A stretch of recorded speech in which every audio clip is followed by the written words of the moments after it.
Welcome to Your Mac Life for Wednesday, November the 9th, 2016, show number 1114. I am your host, Shawn King. Thank you guys very much for joining me live, or if you're tuned in by the archive, thank you guys very much for being tuned into the show as well.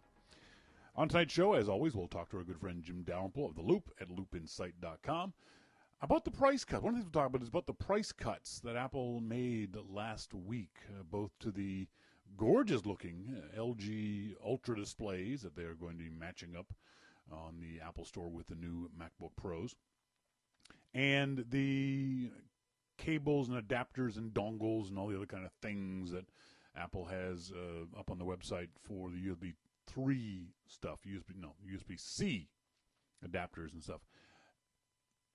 Is that an embarrassment for Apple, do you think? Do you think that I've always said that there's a retail strategy that's easier to raise prices than to lower prices, that people should be encouraged to buy things. Why is my machine still beeping? Everything's still beeping. Stop beeping. Stop making noise. Computer, stop making noise. Oh, I know what it is. It's the other monitor. Hang on a second. Hang on.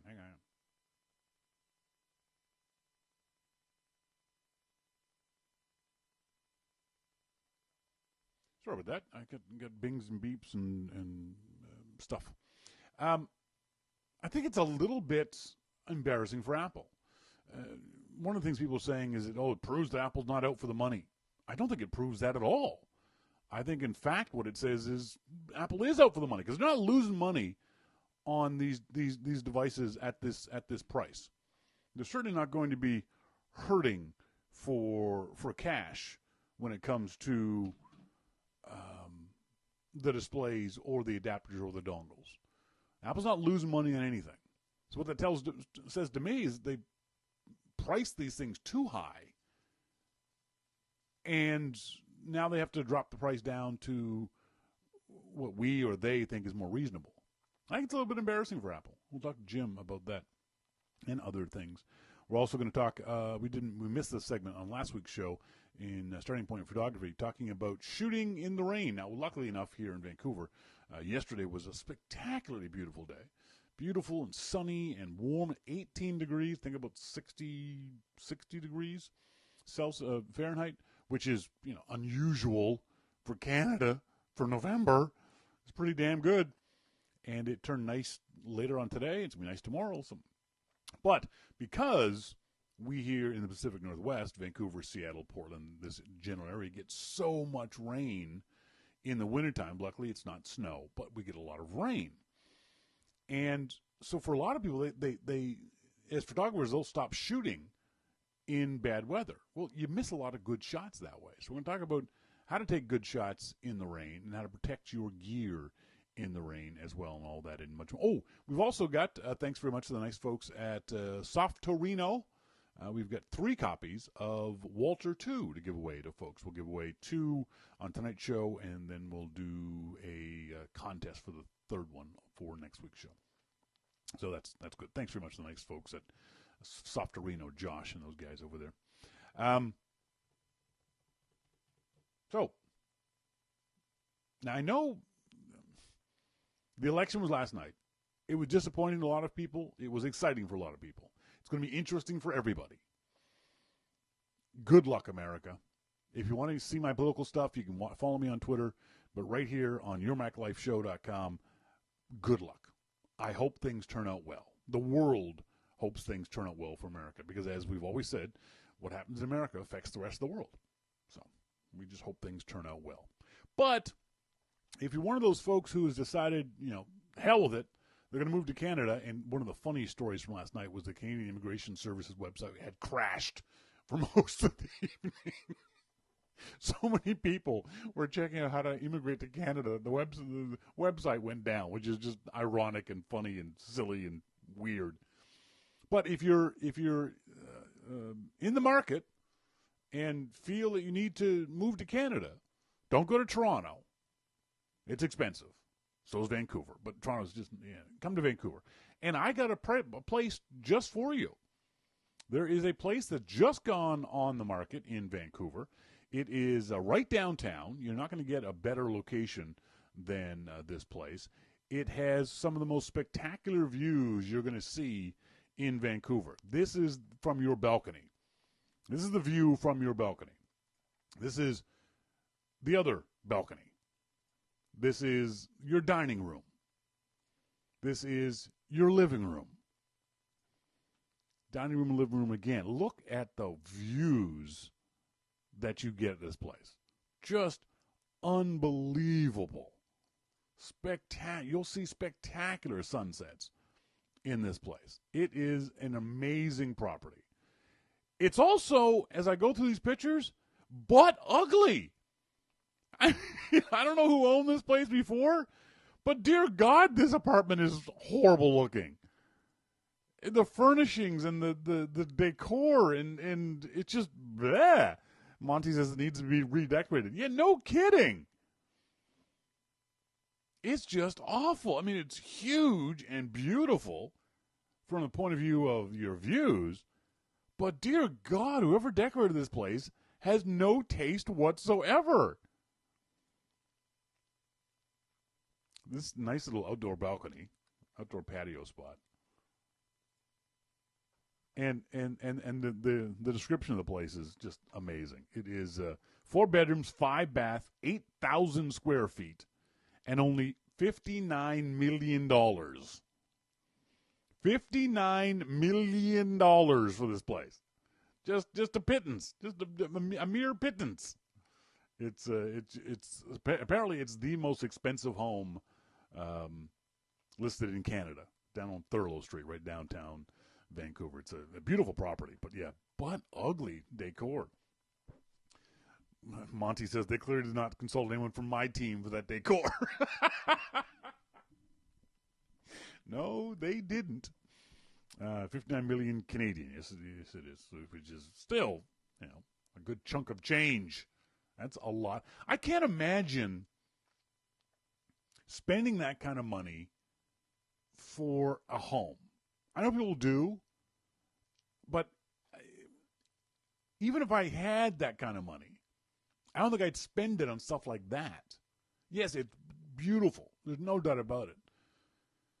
But it just, there's something, I don't know where I was brought up or whatever it is, I cannot imagine spending that kind of money on a home. On, as I was about to say, just a home. Do you need 4 bedrooms? No, it's fine. Apparently, it's 4 bedrooms. It's got 2 fireplaces. It's got a beautiful deck. It's got all the stuff that you'd want in a home. But $58 million? That's just, I don't understand. I don't understand. Again, even if you had that money, why you'd spend that kind of cash?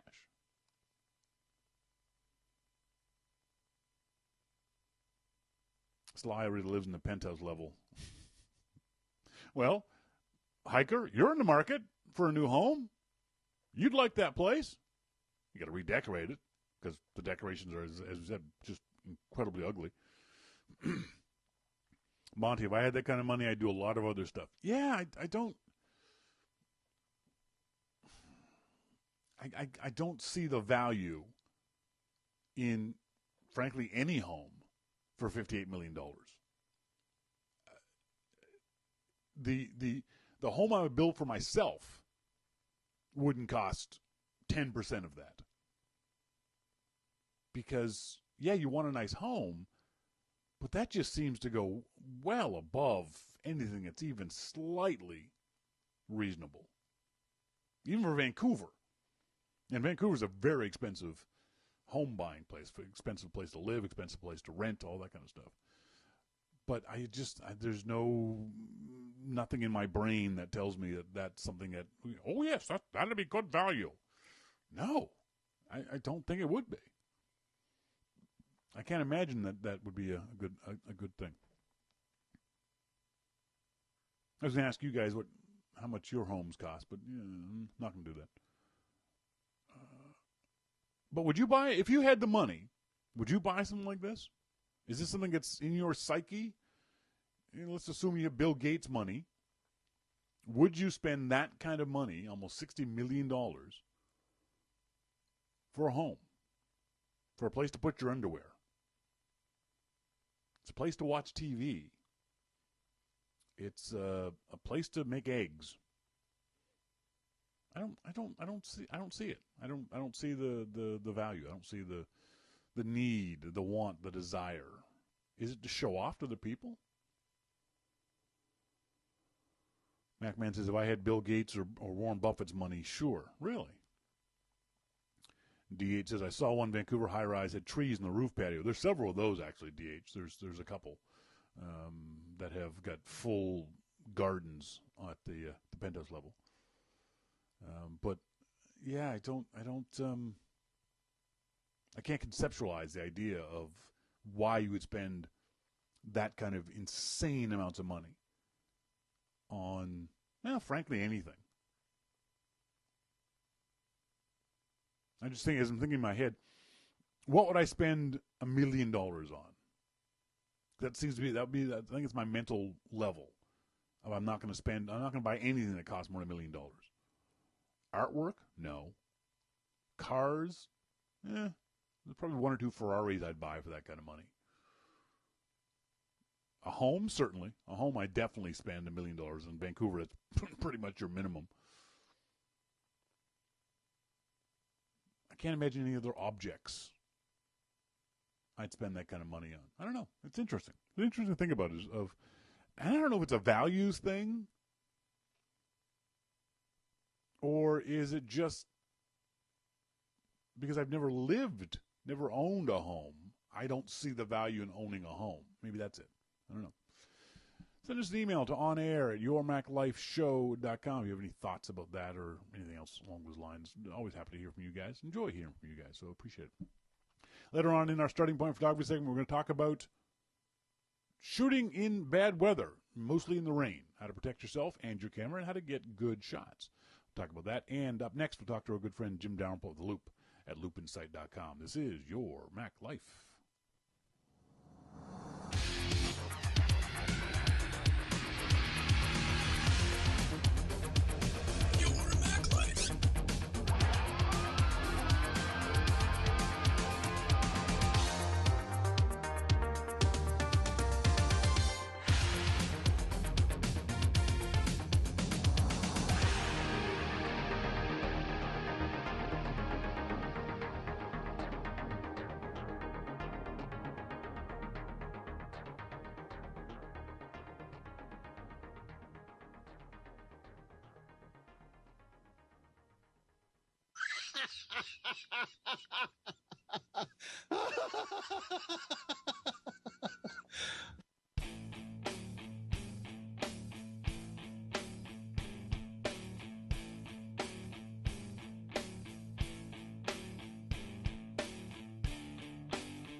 Welcome back, folks.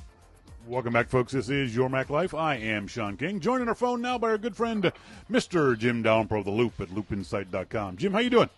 I'm doing good, Shawn. Hang on. How are you? What have I done wrong? What have I done wrong? We can't hear you, Jim.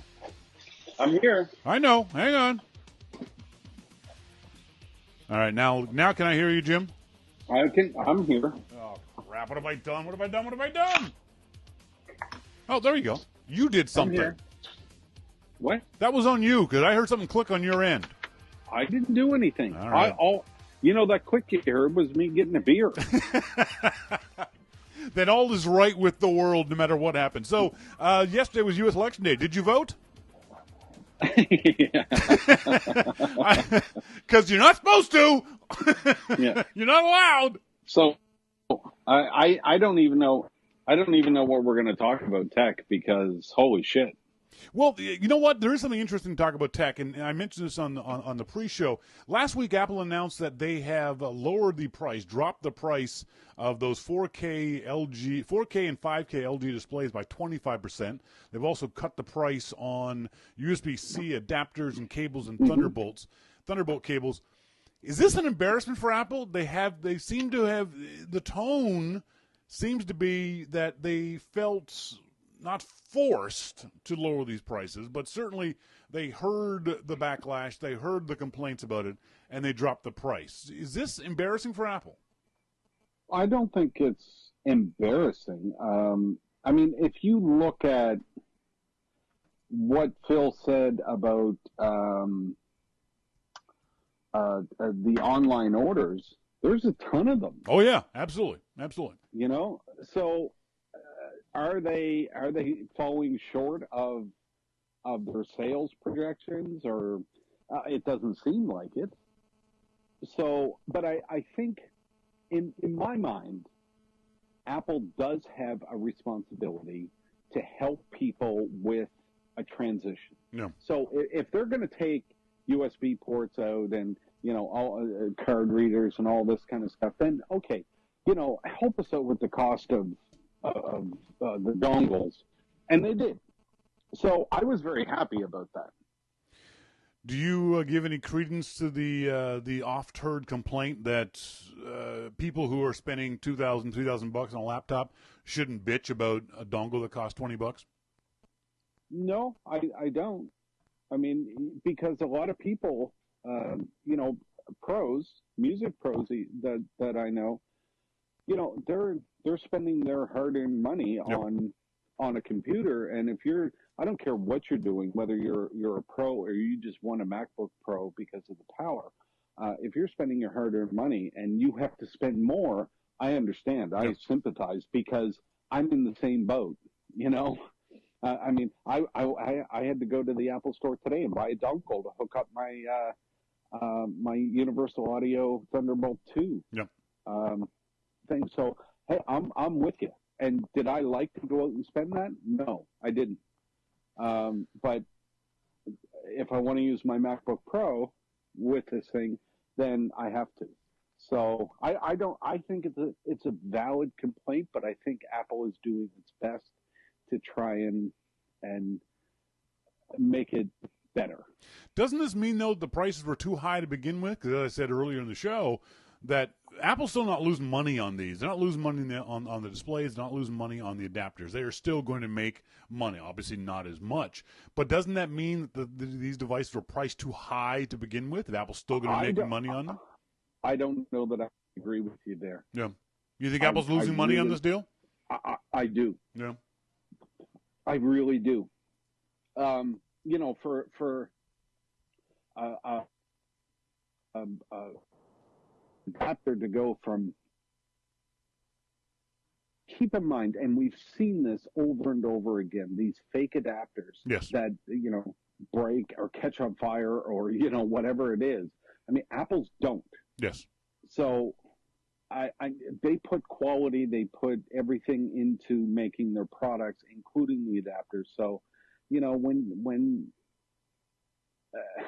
I understand why people want to go buy the cheaper ones, but it's that old saying, you get what you pay for. True.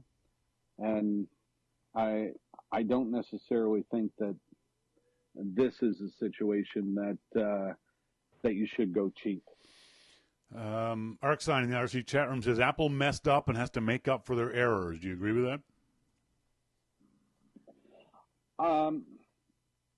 There is, I think, a perception that if Apple had have come out first off and said, we're taking away all these ports, but here you need some adapters, and we're doing this. Instead, they waited, a week and said, okay, now we're going to lower the price of adapters. I don't know whether that was planned or not planned. I assume it wasn't planned. Yeah. So in that case, I get where Arcsign is coming from. I really do. But at this point, does it really matter? We have the ability to buy $9 adapters as opposed to $19. Yeah. That's a big savings. I'm buying a couple just to have them. I don't even have anything that I can plug them into. But at $9, I know. I'm gonna buy, hell, you could buy for $9, wait 6 months, sell them on eBay for $20. You make money. But see, for me, I've been using the MacBook for the past year or two. So I've already had an adapter here and there that I needed. So it wasn't a big deal for me. I needed one specialty adapter, which was a Thunderbolt 3 or USB-C to Thunderbolt 2. That, and actually that one isn't on sale. It costs $29. Yeah. So that was a specialty one. But the thing is, a lot of other musicians, pros, will need that type of adapter as well. Yeah. So, I didn't like spending $29. That I wish I hadn't.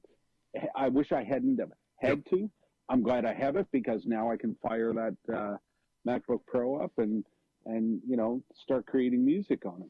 Now on my 27-inch iMac, I just plug in Thunderbolt 2 and away I go. But Arcsign also asked, Shawn asked Jim if this price drop was related to Apple's AirPods delay. No. I don't think so either. No. I don't know what the delay is in the AirPods because once again, I am talking to you on my AirPods, and they're great. Yeah, so I don't know what the delay is. Do they need more time to make more? Was there a problem? If there was a problem, I don't know what it could be because mine worked pretty well. And actually, at the last event, I talked to Matthew Panzarino from TechCrunch and Gruber to see if they were having any problems with their AirPods. And, we all said, well, there's a minor little thing here and there, but, nothing that would stop production or nothing that would cause them to go back and redo anything. So I really don't know what the problem is, but it's not related to that. Yeah, I don't think it's related to the money issue either. You mentioned it at the beginning, the sales of the MacBook Pro, and a company called intelligence.slice.com has come out with a graph. Now, I don't know where they're getting these numbers from, but they look encouraging. Apple's new MacBook Pro surpassed the total sales of almost all other notable laptops in the first 5 days. Apple's made almost as much money in the first 5 days of selling the new MacBook Pro as they have in the last year selling a 12-inch MacBook, and they vastly outnumber the Surface Book, the Asus Chrome Flipbook, the Dell Inspiron, and the Lenovo Yoga. Doesn't that mean that's just pent-up demand? People have been waiting for so long for these new MacBook Pros that it's not necessarily a sales jump. Everyone wants them. It's that the hardcore folks need them and they need to buy them right away. Well, I mean, whatever it is, there are other choices out there for people to go buy. No. If that's what they want to do. But, anytime a product is released and you get more pre-orders than what you ever had before, I think is a good thing. It's interesting to see how Apple is reacting to all this stuff. It feels different than they have in the past. I don't know if it's that they're listening more to the customers or not listening more to the customers. Phil Schiller said last week that he was surprised at the backlash, at some of the comments that people were making. But he shouldn't have been surprised. You take away these kinds of connections, ports from people, and don't explain, because this is what's happening, folks. Apple is moving their entire line to USB-C. All right? They like this technology. They're going to continue to use this technology. Now, Apple hasn't said that, but it's pretty obvious that's where they're going. If Apple had been a little more upfront, I think they would have less of these kinds of issues. They'd be less of this sort of having to explain themselves and justify themselves if they were more upfront. Do you agree with that?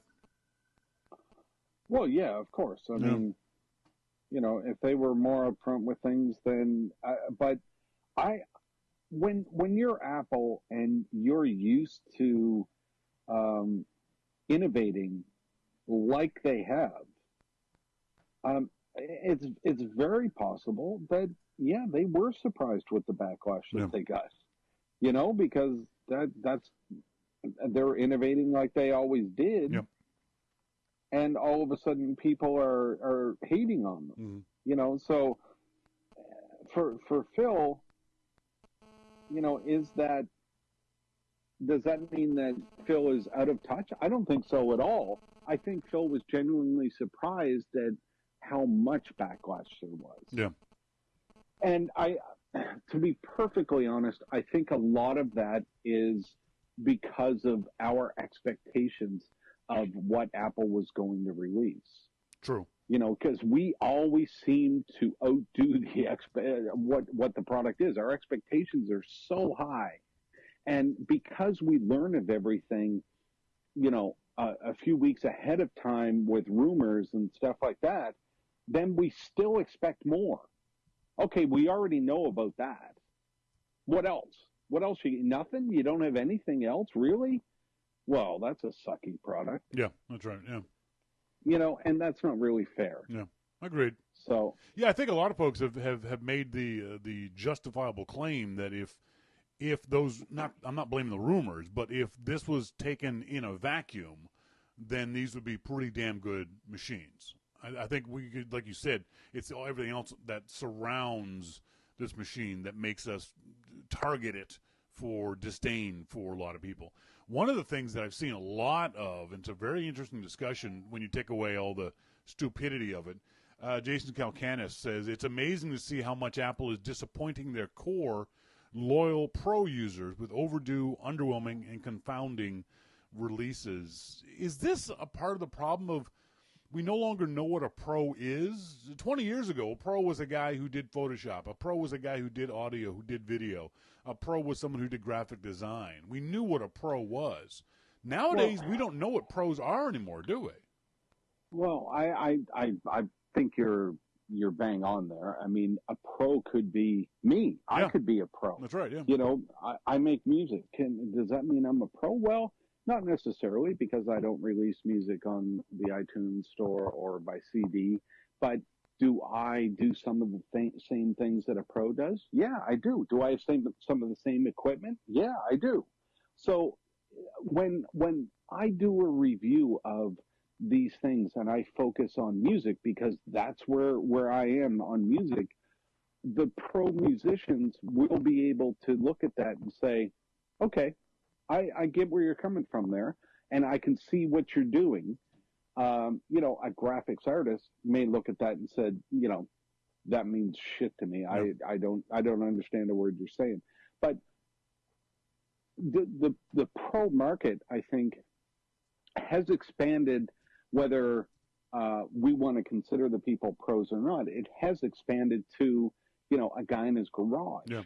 And you know, Photoshop is readily available to everybody now without paying that you know, huge price. And there are some amazing people that are doing graphics and Illustrator and things like that now, that before you would be employed or be a pro to do that. Yeah. So I think it's a huge market. And the fact that Apple is selling more online now than what they ever did before.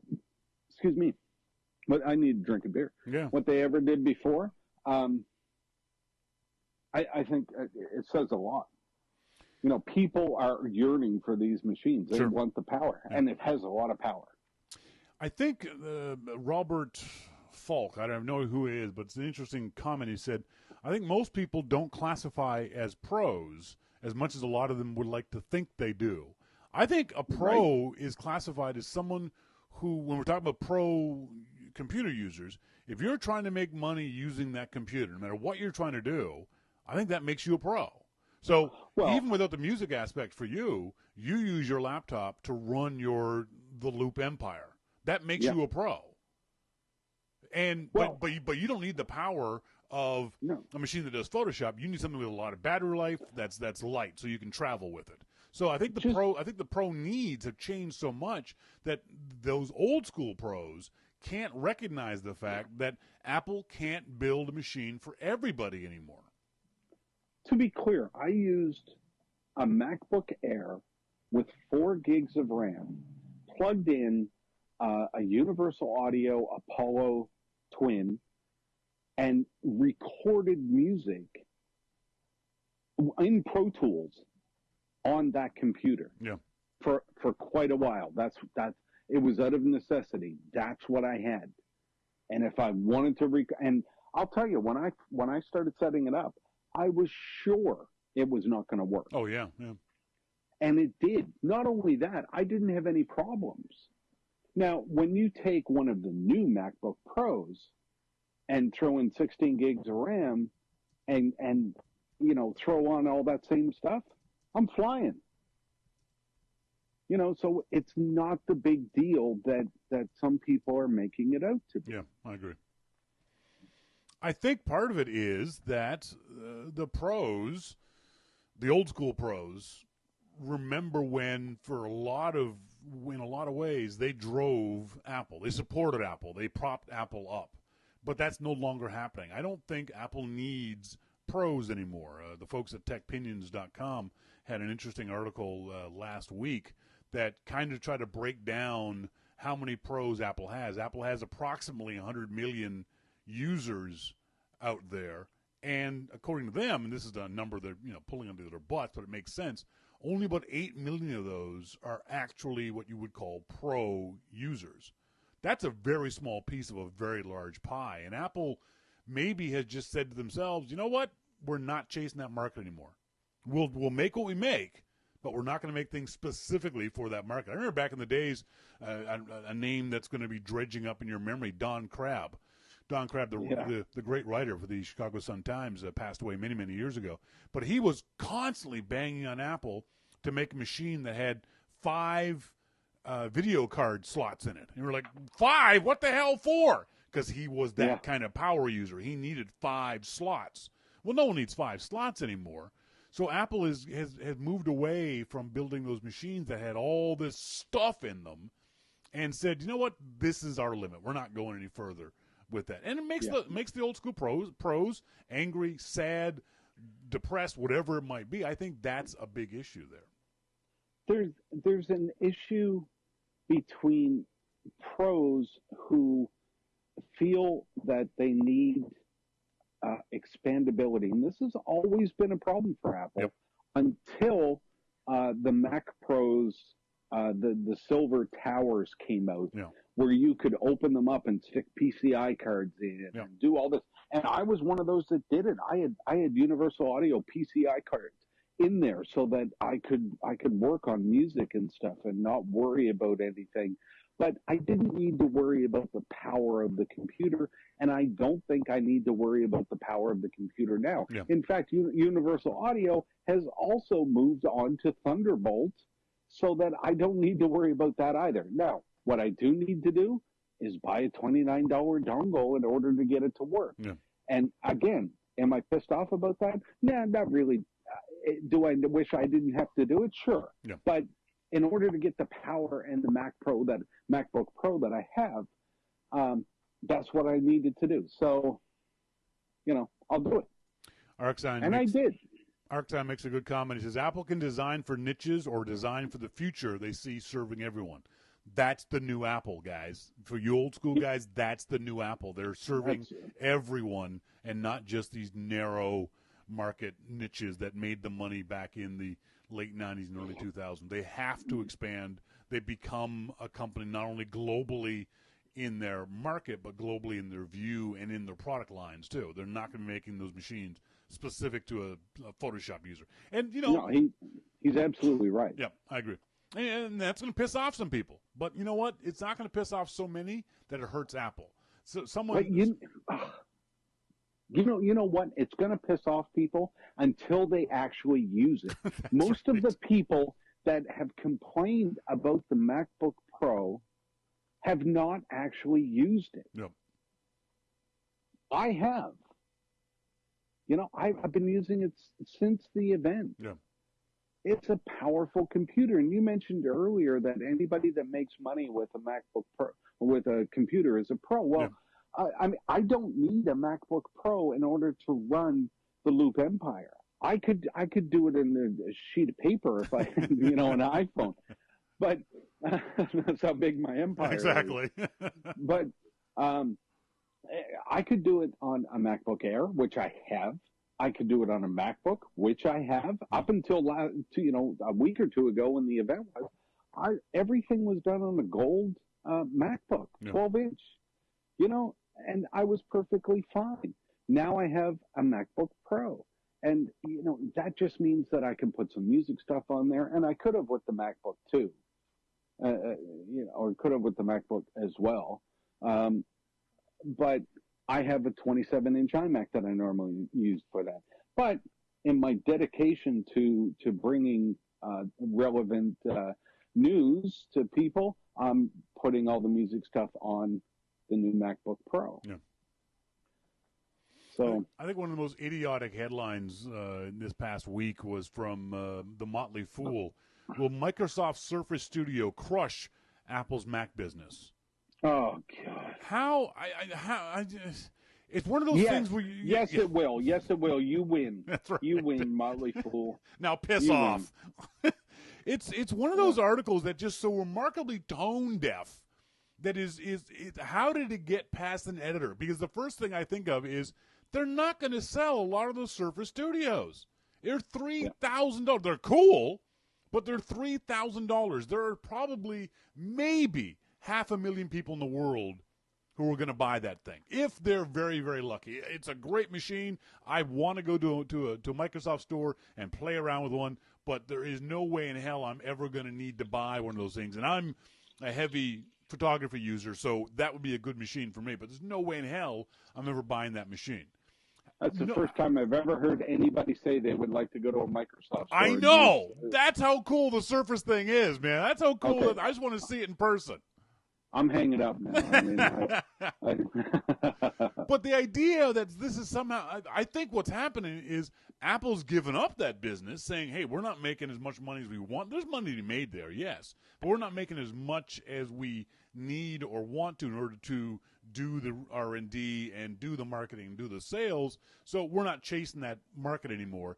So these guys somehow think that Microsoft chasing that market means they're going to crush Apple's Mac business. We've seen from the sales of the new MacBook Pro, that's not frickin' happening, you morons. I don't think that Apple has given up at all in anything. They haven't given up on any type of market or anything else. They're still plugging along like they always have. And if that's something that we can't see right now, then the MacBook Pro is incredibly powerful. It really is. So I think people are going to need to use it in order to find out. Let's move on to an issue that's near and dear to my heart, not so much yours. It was announced today that the Twitter chief operating officer, Adam Bain, has stepped down. I use Twitter a lot more than you do. I know you like Twitter, but you're not the heavy user I am. Do you think Twitter is in trouble in some ways? I think last night's election really, for me, showed how important Twitter was to me. I got instant information from a lot of people and got instant conversation from people that I wouldn't have been able to get on Facebook or other things.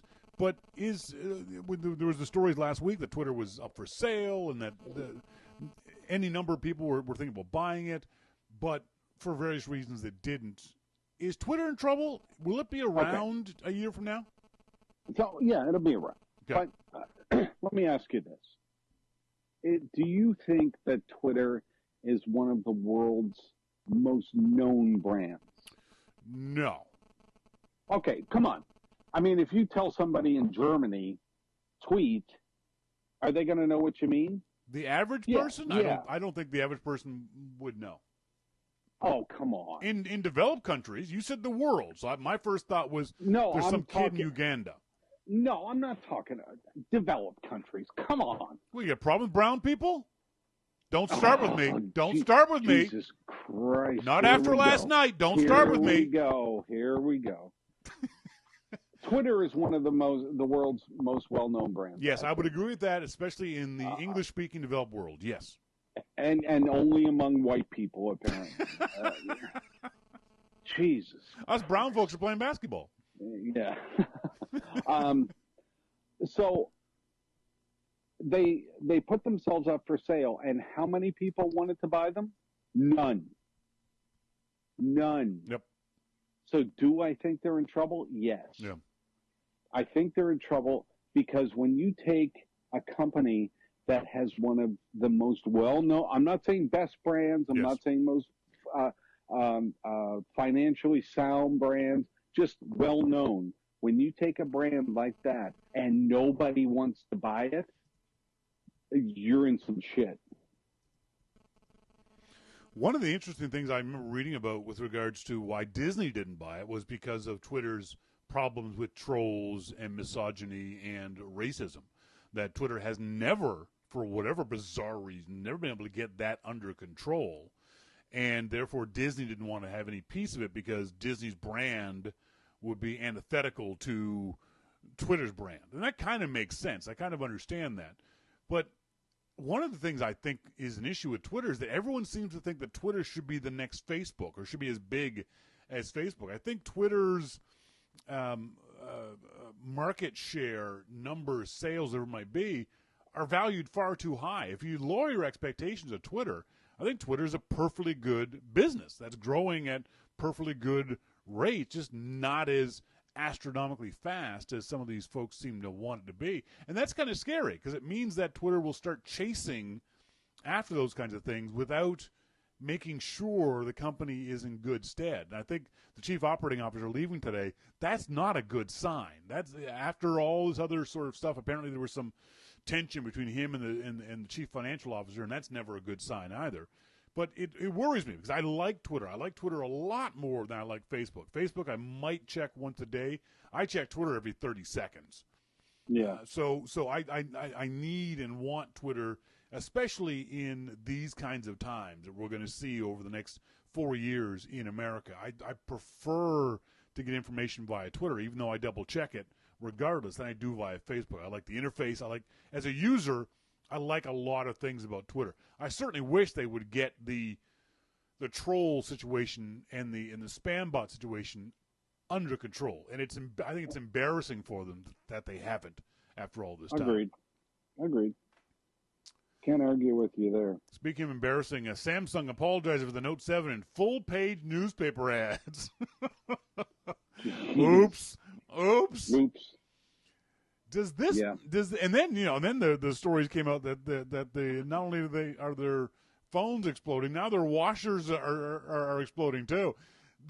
I know, right? This is not good for Samsung, and this is a bad thing for Samsung. And it caused. There was a report late last week that Apple takes 104% of smartphone profits following the Galaxy Note recall. And then someone else, was it on some idiot website, 24/7, Android market share pummels Apple. Yeah. We're still talking market share after all this time. People are still using that lame market share. Using the market share stick is like being whipped with a piece of spaghetti.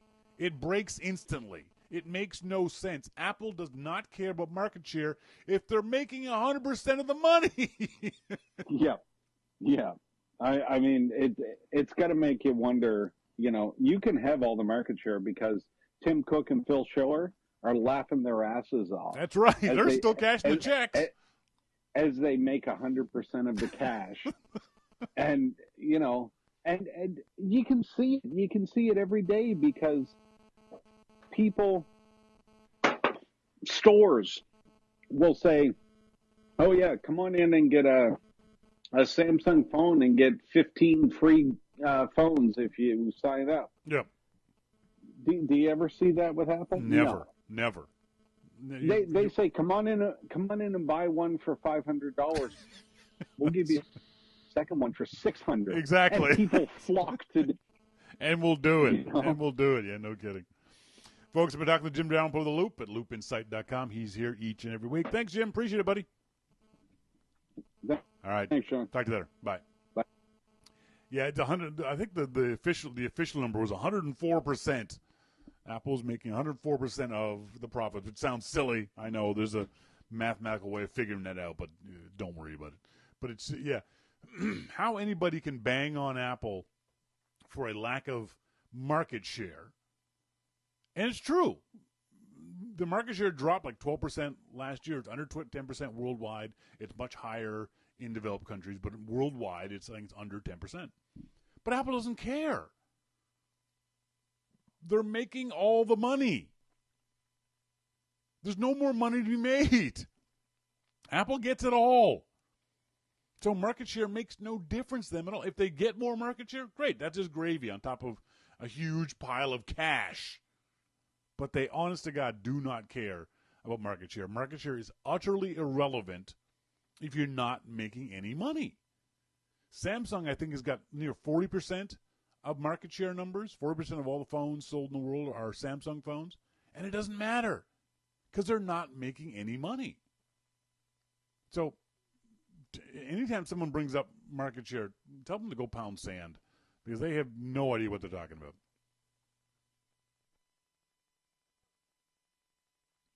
In our starting point photography segment. Oh, by the way, don't forget that if you're interested, you can go to finisterra.ca. It's FINISTERRA. Finisterra.ca. There's more information up there on the Portugal photography trip. I'm hoping, fingers crossed, toes crossed, eyes crossed, everything crossed. Hoping next May, early May, May 6th to the 15th, we will be hopefully in the gorgeous, gorgeous area of Lisbon, Portugal. 9 days in Lisbon, in Porto, in Sintra, in all kinds of gorgeous places in that fantastic, fantastic place. Portugal Photography Tour. You learn all about how to take better pictures in all kinds of different situations. So if you want more information, send an email to me at Shawn at yourmaclifeshow.com or go to finisterra.ca, FINIS terra.ca. So as I was saying earlier, we get a lot of rain here in the Lower Mainland. If you know about Seattle, we get the same kind of rain as Seattle does. And as photographers, for a lot of folks, especially beginners, you kind of put your camera away in the wintertime. It's cold outside, it's wet outside, it's snowing outside, there's all kinds of reasons to not want to go outside and take pictures. But I'm going to try to encourage you guys to do exactly that, to take your camera out on a crappy day, on a day where it's just pouring down rain, that's just, ducks are running for cover. Now, don't do this until you go to your camera manufacturer's website, go to their support pages, and do a search for water resistant or waterproof. Find out how much water your camera can take. That's the first thing you should always do. Find out what conditions your camera can take on water. So, for example, the iPhone 6 Plus that I have doesn't like water at all. I'm not taking this camera out to go shoot in the rain or in wet conditions, even damp conditions. But my Nikon D600 is weather sealed. And what that means is that all the possible openings on the camera where water could get into, there are gaskets and seals to protect it. There's one here on the side that if I pop open, you can see there's this rubber gasket and there's a rubber cover, and there's a gasket seal on the inside of this thing that when I push that in nice and tight, it seals water out. There's another one on the bottom. There's several others around the camera. So I know from going to the Nikon website that this camera is good in wet conditions. I'm not going to stand outside in the rain taking pictures, but it's good for getting a little bit damp and getting a little bit of rain on it. Now, the other thing you have to, and one of the things that people forget to do is they'll find out if their camera body is weather sealed, but they may forget about the lens. You also want to check to make sure that your lens has got water protection, water resistance to it. Again, go to the website of the manufacturer of the lens and find out. Because the last thing what you want to do is know your camera body is water resistant, then go outside in the rain to take some pictures, but then find out the lens isn't. And you end up with water either going into the lens through the front cover or even around the seal where the lens attaches to the body. That would just be a disaster. So make sure you know whether your camera can go out in those kinds of conditions, in wet and even cold. Maybe you want to go skiing with your camera, and a lot of cameras don't work well under certain temperatures or above certain temperatures. So find out what the range is of that. So that's the first thing you want to do. You want to find out whether or not your camera is water sealed, water resistant. If you have the new iPhone 7 and 7 Plus, you're golden. You're going to be pretty good in the rain. I wouldn't stay out in the rain without protection for a long period of time, but it's usable in the rain. So the first thing you could do, obviously, when you go out in the rain, is just carry an umbrella. Just walk around with the usual umbrella that you're carrying. And you can shoot, you should be able to by now, before you leave the house, you set your camera up for the kind of shots that you want to get. And now you can walk around with the umbrella shooting pictures. And the reason why I say you want to be water sealed, because when you put the camera down, the lower down by your hip it gets, the less rain protection you're going to have. So you want to make sure that you know how water resistant your camera is. What you could do also is just don't bring the camera down. Keep the camera and the umbrella, or the camera covered by the umbrella. And keep an eye out for wet spots. The other thing you want to do, and I usually got one lying around, but have one of those little lens cleaning cloths with you too, because you'll often get spots of water, of rain on the lens. You want to be able to quickly wipe those off before you take a shot. And same with the viewfinder in the back. You want to be able to get a lens cleaning cloth in there and make sure water doesn't hit the camera. I mentioned settings. One of the things you want to do is, as always, read your camera manual, know how to change your settings. First thing is you can always leave it on auto. Auto mode will do the compensations that you need to take shots in darker conditions. But if you don't want to be in auto mode, and I encourage you to practice and get off it, one of the things that you could do is aperture priority mode. Remember, aperture is the size of the hole that the lens has. Now, because in general, if it's raining, it's going to be darker, you're going to want to allow more light to enter the sensor in the back of your camera. So more light, wider opening, that means, weirdly enough, a smaller aperture number. So you want to set your aperture to be a fairly low number, at least f8, hopefully closer to f4 if you can, if your lens can do it, and most kit lenses can do f3.5 and that sort of thing. Because it's going to be darker outside. Excuse me. It's going to be darker outside. You're going to want to have that aperture open up as wide as it can to get the shot. Now remember, the relationship between the wide aperture means you have a narrow depth of field. That portrait mode thing that we've been talking about in the iPhone 7 Plus, where the person's face is in focus but the background is blurry, that portrait mode is created in the camera by having a wide open aperture. So you may or may not want that depending on the shot you're trying to get. So you're holding your camera, you're taking the pictures like this. The next thing you want to check is increase your ISO. Generally, your ISO is going to be set to 100. Remember, ISO is a measure of the sensitivity of the light sensitivity of the lens. The higher that number, the more sensitive to light your lens is going to be. Generally, you're going to be shooting, if you're shooting in the daytime in bright sunlight, at a 100 ISO. At the very least, when you're shooting in dark conditions, when you're shooting in the rain, at least bump it up to 400 ISO. At the very, very least. Depending on your camera, you can bump it up even more. I can shoot easily with my camera at 800 ISO, no problems at all, at 3200 ISO on this camera. This is a prosumer level camera, but not all cameras can do that. Even if the camera says it can do ISO 3200, it may not look very good. So experiment and find out what your what's called usable ISO is. What I've often told people is find out what the maximum ISO is for your particular camera, then cut that number in half. And that'll be generally your max usable ISO. Before you go out shooting, have a thought in mind. I always tell folks this, have a thought in mind of what you want to shoot. So we're shooting in rainy conditions. We're going to be shooting with an umbrella and one-handed. So you're going to want to know where the buttons are on your camera or have everything pre-set up. You can check to see if your camera has modes or scenes that you can flip to. But generally what I would do is I'd shoot an aperture priority mode with an ISO of at least 400, for me probably around 800, and an aperture set to f6 or lower. So once the camera is set up, all I have to do is focus. All I have to do is half press the shutter button and focus and get my shots. But I know before I go out what kind of shots in general I want to get. So let's say you want to go out and get black and white shots.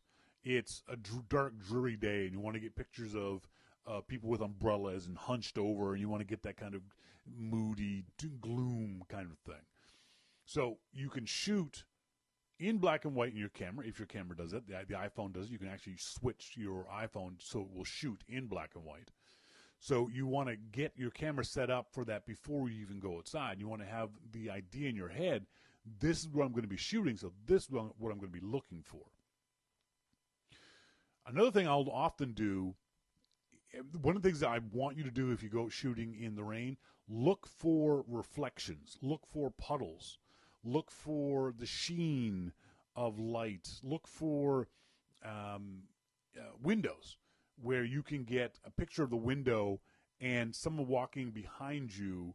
So you have this window with water on it, and this person, you get the reflection of the person. Or shooting inside the window. Now, be careful how you do that. Don't shoot inside someone's home. But for me, I love going down. There's an area of Vancouver called Gastown. There's all kinds of businesses down there. And there are several beauty salons. I'm taking some nice shots just standing on the sidewalk and shooting inside the beauty salon. So with that, with a rainy window, that looks kind of cool, especially in black and white. The other thing you want to do is, like I said, look for puddles. Look for that reflection out of a puddle. And walk around the puddle and walk towards the puddle, walk away from the puddle, and see what kind of things happen in the puddle that you can take pictures of. One of the things I love doing is looking for a puddle where people have to cross it. You can get some really neat reflections if you stand back like 10 feet, focus on the puddle, and just wait for people to walk near it or walk over it or even walk through it. Worry less about shutter speed when you're shooting in these kind of conditions. The only thing I would tell you is don't let your shutter speed go below 1/100th of a second. You're not going to be able to shoot handheld in dark conditions much under 1/100th of a second. Generally, no matter what you do, 1/100th of a second is not going to be fast enough. And generally, probably 1/200th of a second, if possible. Now, if you're shooting in aperture priority mode, your camera will pick the shutter speed, so don't worry about that. You may have to shoot manual, or if you want to shoot manual, shoot with a low aperture number and a 100 to 200 ISO. The problem is, shutter speed. The problem is if your shutter speed gets too high, you think, well, I'll go to 1/500th of a second or 1/1000th. Then the shutter isn't open long enough for that light to get in, and you'll get dark pictures. So just take a couple of test shots and practice with those. One of the things I've done is I've taken a tripod out, and I encourage everyone to get one of these things. Get a remote release cable. It's a wireless cable that you can stand off to the side and trigger your shutter with. And what I've done is I've set my camera up on a tripod and pre-focused to a spot. Usually I'll pick a telephone pole or a garbage can or something in the shot and pre-focus to that spot. And then I'll walk away from the camera. I'll just walk 2 feet away. And I'll wait for people to walk into my shot. Rather than chasing them, wait for them to walk into your picture. So I'm standing there with the umbrella and my camera, and I'm looking perfectly innocuous. There's just some guy with an umbrella and a camera. People who are walking towards you, if they don't see the camera up to your eye, they generally will ignore you. So you can stand with the camera off to the side and the remote shutter release and wait for folks to walk in, and you can take pictures that way. It's kind of a neat little moody kind of street photography that you can do. DH says a camera bag with fold and double clamps for beach in Nassau. Sorry, I'm reading that wrong. Monty says I've got UV filters for all my lenses. They're cheap insurance against scratching a lens. That's perfectly good. The other thing is you can get specific housings for specific cameras. You can also just use a plastic bag too. You can just get a regular everyday plastic bag, and you would cut a hole out for the lens, do an elastic band around the hole, and then have the camera wrapped around. That's not a bad thing. It's a little kludgy, but it works, especially if you're caught in a downpour by accident. If you didn't go out in the rain, but it ended up raining on you at some point, then you can go, oh, crap, I've got an elastic band. These are the kind of things that you keep in your camera bag. I've always got some sort of little plasticky bag for any number of things in my camera bag and a bunch of elastic bands in the camera bag, in the plastic bag that I can just wrap up for things like that. So try getting some of those shots. Those wonderful atmospheric pictures that you can get in bad weather. Don't make all of your pictures be in bright sunny sunshine at noon. Look for other weather conditions, other lighting conditions that you can try to take advantage of. And it's not going to come out perfect the first time. I guarantee you the first time you go looking for this stuff, it's not going to work out the way you expect it to. But with practice, you'll start to learn about where the light's good. Like I said, at Gastown here in Vancouver, there's a lot of Gastown is cobblestones, and the cobblestones look spectacular in the rain, especially at night. You get this wonderful sheen on the cobblestones. You get great puddles all over the place, and then all the lights from the businesses are reflected on the cobblestones and in the puddles. You get some wonderful shots like that. And you've got all these people with their umbrellas, and the people aren't really looking at you because they're under their umbrella, sort of protecting themselves. So you can get some neat shots like that. One of the things I love doing in those kinds of rain shots is find that person you'll see a bunch of black umbrellas. Find that person with the colorful umbrella, a red umbrella, and take a picture of the red umbrella. And then in post-production, drain out all the color and then just paint that one red umbrella back on. It looks kind of a neat shot. The other thing is clouds. A bright blue sky is actually pretty boring photographically because there's nothing there, just an expanse of blue. So I'm always looking for clouds. And storm clouds are obviously quite dramatic. If you can get at the beginning or the end of a storm, you can get some really neat 3D effect, depth effect in your photography, looking for those clouds and looking for those kinds of dramatic images of clouds moving overhead when you are taking your pictures. One of the things you have to watch out for in adverse weather conditions is wind. Wind will quite often move that water in that puddle or move the branches of the tree or just blow things around in general. So keep an eye on that. Tripod will help you with that situation where you can have your camera more steady. But keep an eye on if you're shooting trees or shooting those kinds of things that are liable to move quickly in the wind. And look for raindrops. Raindrops are really kind of neat. They're really kind of a fun thing to focus on or keep in your composition. Look for a shot, for example, even something simple as the top of a mailbox. The mailbox is curved, and there's a bunch of raindrops in the mailbox. Look at taking a shot along the mailbox with water droplets in the foreground in focus and people in the background out of focus, or vice versa, the people in focus and the raindrops out of focus. So look for those kinds of atmospheric things. If you have any questions, I don't know everything about this stuff, as always, but if you have any questions, I'm more than happy to answer any questions you might have. The first thing, like I said, the most important thing is make sure you get, you go to the website of the camera manufacturer and make sure that you know how much water your camera can take. I'd hate for you to go out and taking pictures in the rain and find out your camera isn't waterproof and it kills it. Hiker BC says, Gastown at night? Hope you're packing a shiv, Shawn. What? I don't know what he means. I've been down Gastown at night. I've led photo walks down Gastown at nights. Not a problem. Let's see. We've got any emails from you guys. As always, send us emails to onair@yourmaclifeshow.com. Love getting emails from you guys, and I appreciate you sending the emails to me. Let me just pull up my email folder. Where'd it go? There it is.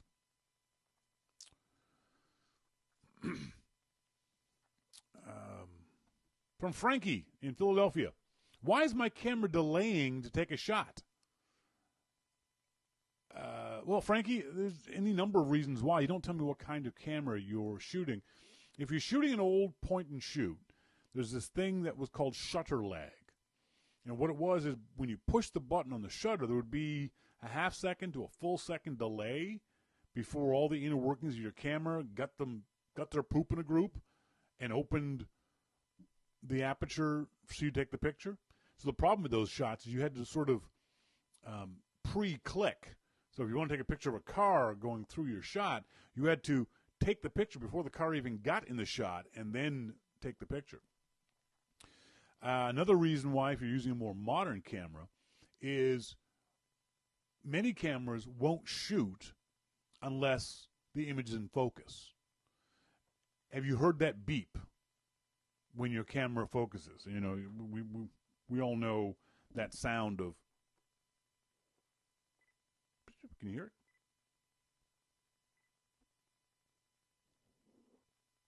I don't know if you guys can hear that. But anyway, there's a little beep on this camera when it gets focus.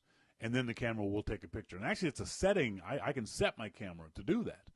On this camera, I can set it to take a picture regardless of whether it's in focus or not, or take pictures only when it's in focus.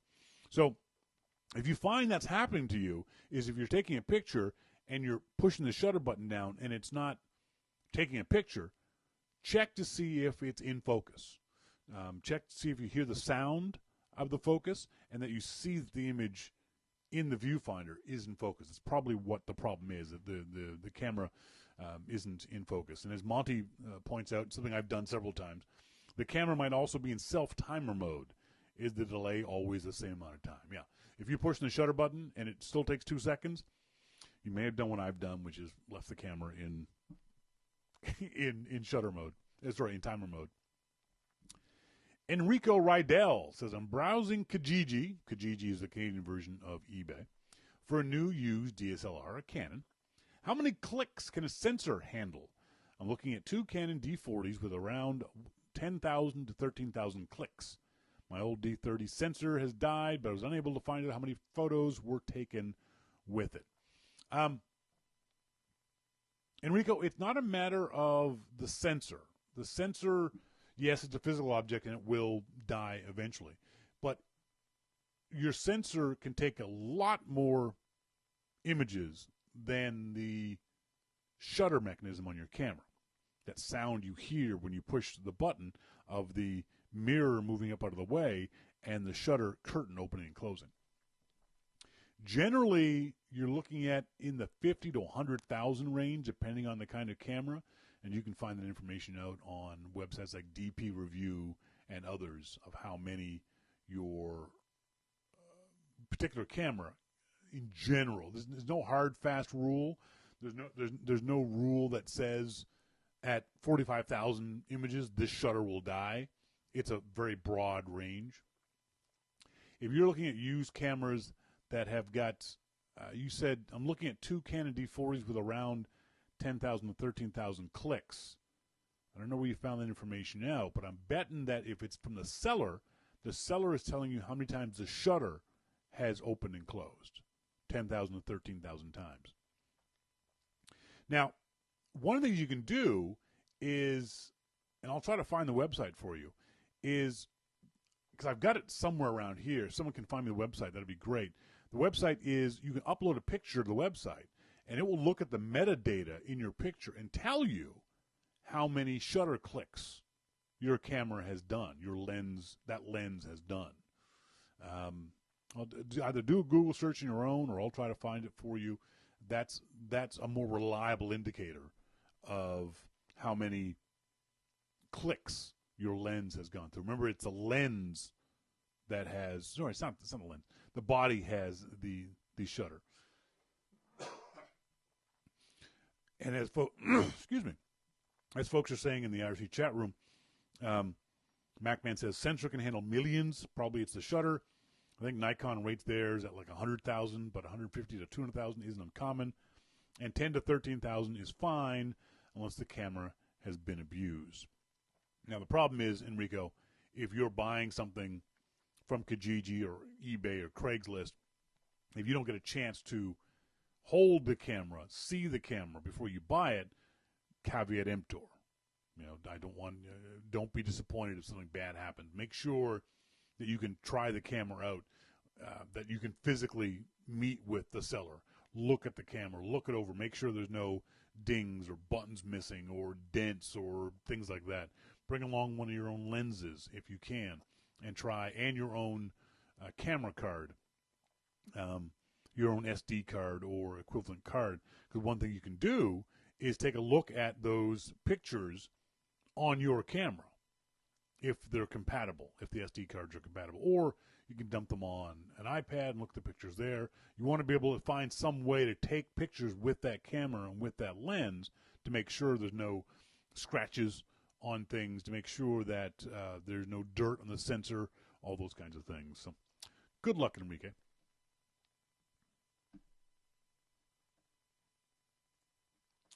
Got email from our good friend Scott Randall over there in Long Island.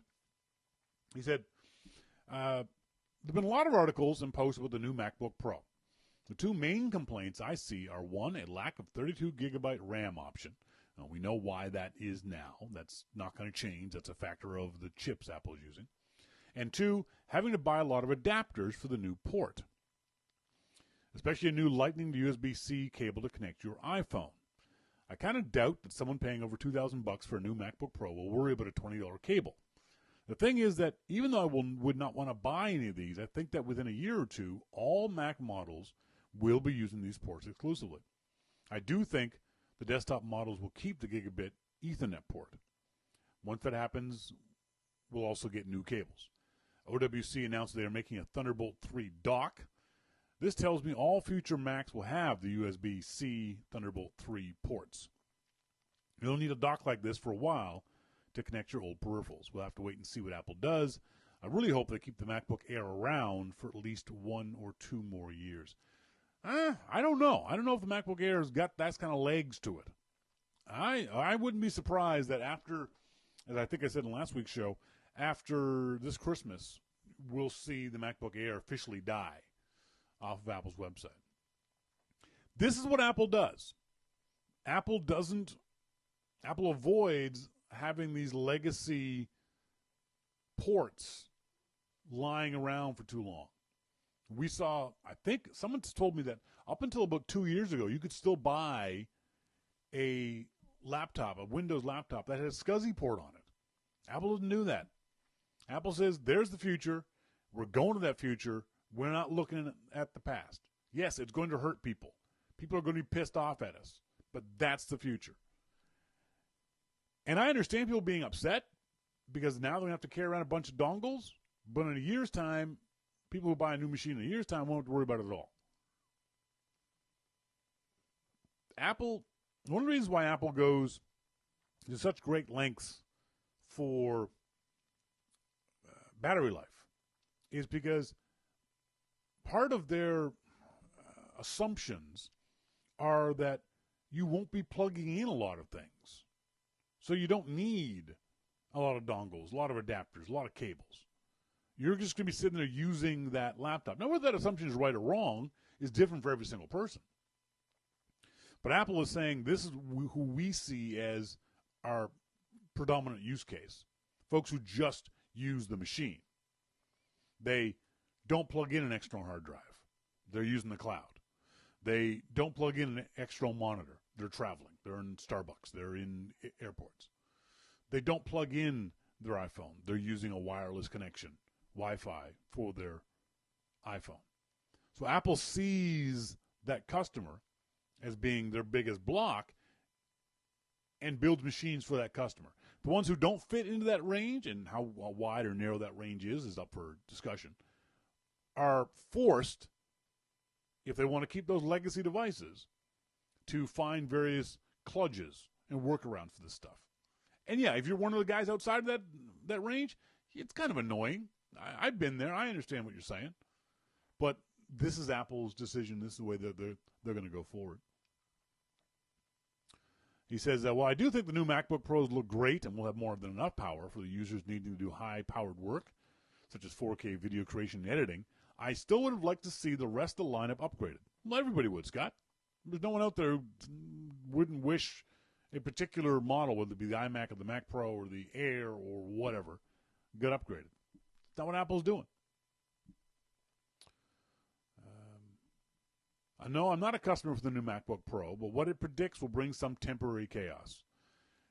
Yeah, that's the way Apple works, the way Apple's always worked. They're okay with temporary chaos. They have no problem with that kind of stuff. Excuse me. Sorry, hang on. I got a hack. Hang on. I don't know where that came from. Sorry about that. I mentioned on last week's show, Scott, thanks very much for the email, buddy. I appreciate it. Scott Randall in the my favorite mug, the Lime Mug, Long Island Macintosh User Group. I was talking about Walter 2 on last week's show, and I as I promised, I promised you guys that I would get the folks at Walter to send us some registration codes for, sorry, not Walter, at Softorino. And I got teased by Josh at Softorino, but dude, don't tell people not to buy our products. I was like, yeah, I'm sorry. It's not the way I meant it. So if you don't win, please go buy Softorino's Walter 2. It's really kind of cool. It's a neat app. If you need to get video content, even audio content, off your desktop onto your iPhone, it can be a gigantic pain in the ass. I've been using Handbrake for years, and I've loved Handbrake for years, but it's a pain in the butt to do. With Walter 2, it's brain dead simple. You've got the Walter window open, you drag that file onto, you plug in your Macintosh, you drag that file onto Walter 2, and it automatically transcodes it, does its little magic in the background, and puts it on your iPhone. Easy peasy. It's great. So first of all, I'm going to draw a name out of our subscriber hat. We've been talking about this for a while. And I haven't done this for a while. That's my fault. My apologies. If you go to yourmaclifeshow.com, at the top of the page, there is a entry form there. It doesn't cost anything to enter. It sends me an email, and I put your name into our folder. And in intermittent times, I draw random names out of that. If you subscribe to Your Mac Life, and as my good friend Vito Mori constantly reminds me, this is my job. So if you want to help me pay for my job, I would appreciate it. If you subscribe to Your Mac Life, you can subscribe for $2, $5, $10, $15 a month, whatever it might be. It comes out of your PayPal account or off your credit card. If you subscribe to Your Mac Life, for every $2 that you subscribe at you get an extra entry form. So it's free to enter all of our contests. But if you want extra entry forms, you can buy extra entry forms. So what I'm going to do is I'm going to draw a name out of the list of those folks. And as is traditional, I'll wait for somebody in the IRC chat room to yell the magic word of stop. There we go. Sherry says stop. And that's going to go out to Alan Nuss. Alan Nuss. Sorry, Alan, I'm not sure how to say your name. You won a copy of Softorino's Walter 2. Thanks very much, Walter, for Alan, for being a subscriber to Your Mac Life. So I appreciate you doing that. Let's do this one more time. Someone say stop in the IRC chat room. I'm scrolling. Monty says stop. I picked that name. It's going to go to J. Patrick Davidson. J. Patrick Davidson, thank you very much. You are also a winner of Walter 2 from the nice folks at Softorino. Now, I've got one more to give away, and I like giving away. I like doing these ones. We're going to give away one via email. So what you want to do is send me an email, Shawn@yourmaclifeshow.com, or on air at yourmaclifeshow.com, or contest@yourmaclifeshow.com. You're getting the idea, aren't you? Pick one of those. On air at yourmaclifeshow.com, contest@yourmaclifeshow.com, or Shawn@yourmaclifeshow.com. And you know what I want? I want a selfie. Just send me a selfie. Just take a picture of yourself on your phone. Selfie. Or have someone else take a picture for you. I want to see pictures. So send me a picture. That's it. And our next week's show, we'll give away the third copy of Walter 2 from the nice folks at Softorino. Macman says, and be sure to use the subject enter me. Yeah, that joke is so old. So old. Arcsign says, Shawn King, always tell people to buy good products. I almost always have the items you give away during the show before you give them away. That's right. It's funny. We used to do this a lot more when there's more people help me with this stuff. And people get mad at me because you cost me a fortune. I'm okay with that. I only recommend good stuff. I only recommend products I like that I think you'd like too. So, sue me. Oh, by the way, speaking of that, if you go to the website at yourmaclifeshow.com, I've added a few more things onto our Amazon list there on the left-hand side. If you go to the website, you'll see on the left-hand side, I've got a fantastically well-rated coffee maker, $169. The West Wing, a nifty 50 lens, a really good tripod. If you're looking for a tripod, that 3-pod tripod I've got is really good. A bunch of the stuff, some books, some DVDs, a lamp I like. All of these things, if you are going to shop at Amazon, if you come to our website first and click on any one of those things, you don't have to buy that thing. Just clicking on it takes you to the Amazon site. Then you do your regular Amazon shopping. And when you're finished shopping and go to checkout, Amazon sends me a few pennies. If you buy the exact thing that you clicked on, I get more. But if you just buy, whatever, toilet paper or a book or a movie, I get a little bit of money off there too. So if you would do that, especially as the Christmas season comes up, if you're doing your shopping on Amazon.com, I'd appreciate it if you came to yourmaclifeshow.com first. The other thing you can do, if you so choose, if you remember to do it, is simply at the end of any Amazon.com URL that you find, if you put in yourmaclife-20, that's my code. That's how Amazon knows that you bought something through Your Mac Life. So if you just happen to be wandering around and buying stuff, Your Mac, just put it at the end of the Amazon URL, Your Mac Life -20. That's my Amazon code. So that's it. That's it. We're done. Did I get any other emails while I was yakking? I don't think so. I did not. So yes, send me a selfie. That's what I want. I want selfies. Send me a selfie, and I'll draw a random selfie out of the hat on next week's show for our third copy of Walter 2 from Softorino. Folks, I want to say thanks, as always, to our good friend Jim Dalrymple of The Loop from joining us on tonight's show, and to you guys who are tuned in live or via the archive. Always appreciate you guys being tuned to the show. And as I said at the top of the show, good luck, America. We're all pulling for you. Until next week, as always, I've been Shawn King, and you've been listening to Your Mac Life. See ya!